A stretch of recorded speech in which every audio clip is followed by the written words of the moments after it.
Well, hello everybody. Happy New Year. We'll see how today goes. I have been under the weather, but had enough energy to do the readings today. So let's see what comes up, okay? Okay. Excuse me. So the first thing that they're saying is that when the new year comes, it's very common for people to declutter, and like getting rid of stuff in their closet and their house, their cars, and stuff like that. And they're saying continue to do that. But one thing that they would like you to look at decluttering is your mind, because oftentimes we do things on the outside to make changes. But if we don't shift what's going on within our own mind, that we just keep recreating the same year over and over and over again. So what they would like to see you do is to check in with yourself about what you believe about yourself and about the world around you. Like what I'm hearing is there's some beliefs that maybe we don't believe in ourselves, we don't believe in our work, or we don't feel like we deserve to have happiness, or we don't think that we're smart enough to do all the things that we want to accomplish. And what they're saying is this isn't further from the truth, because you really do have everything within you to have your dreams become a reality.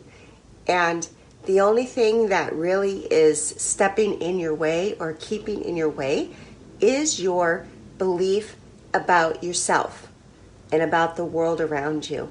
And they're saying that it really is that simple.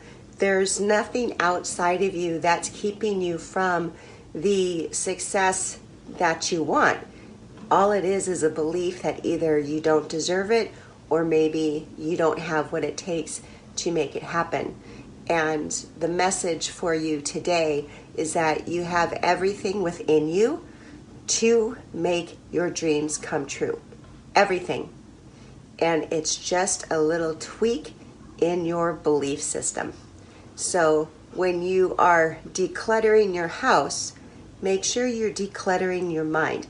And what they're showing me is, maybe writing down on a piece of paper all of these beliefs that you have about yourself that aren't true.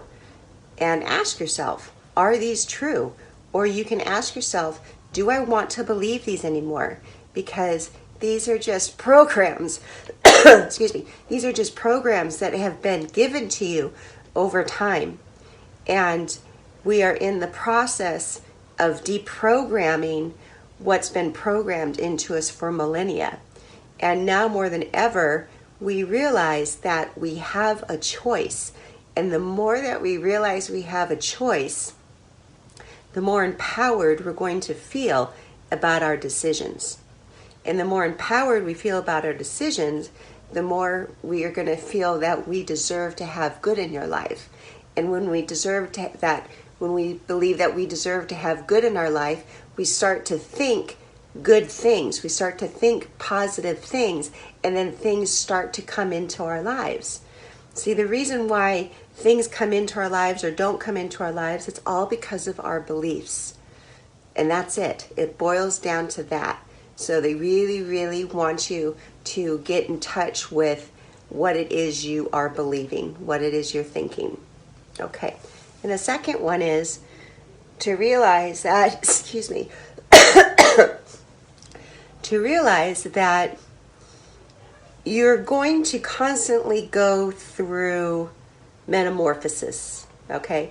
You're constantly going to be asked to look at yourself, to evaluate who and what you are, to question what it is you're believing. Now, they're showing me the shadow, okay? So the shadow is the part of us that we would rather not see. That is like the selfish part or the fearful part or whatever part that is that we would rather not see. And what they're saying is that all parts of you, the shadow and the light, they're all necessary and it's all good. And if you're able to embrace the shadow part of you, that you'll be able to embrace the gifts that that shadow part has for you. Now, shadow work isn't easy because it requires a lot of courage to look at part of yourself that you may not want to look at. But when you're able to do that, and you're able to embrace that part of you and you're able to get the gift from that shadow, then you can integrate that and then you feel even more whole and complete. It's pretty amazing because, I do a lot of shadow work with clients and stuff like that in my classes. And it really can give you a lot of insight as to who you are, but it also can give you a lot of empowerment as well. Okay, now the last one is you are a divine light being and you are perfect just the way you are right here, right now. And they're saying with the shadow and all, even with the beliefs that you have, just realize that you're perfect just the way you are right now, and that there's nothing that you need to obtain more of in order to be beautiful, in order to be magnificent. That you are your best self at every single given moment. Okay? There's a lot of talk about being your best self in 2022, and they're saying that that's very admirable. But sometimes when we push ourselves to be our best selves, we lose the unconditional love and the acceptance that we need to have for ourselves in the process. So it's about loving and accepting yourself for who you are right here, right now. And when you do that, that's when, if things come up, then you're able to move through it a little bit easier and not be so critical or judgmental on yourself. And it's just like, oh, okay, this is coming up. Okay, this is part of who I am, right? So what they're asking is that you practice a little bit more self-love and acceptance and some compassion, and to have some patience for yourself as well. And to really, really work on accepting yourself for who you are right here, right now, because that's enough. And there's nothing more that you need to do in order to be magnificent. You already are. So those are the messages for today. I hope you enjoyed them.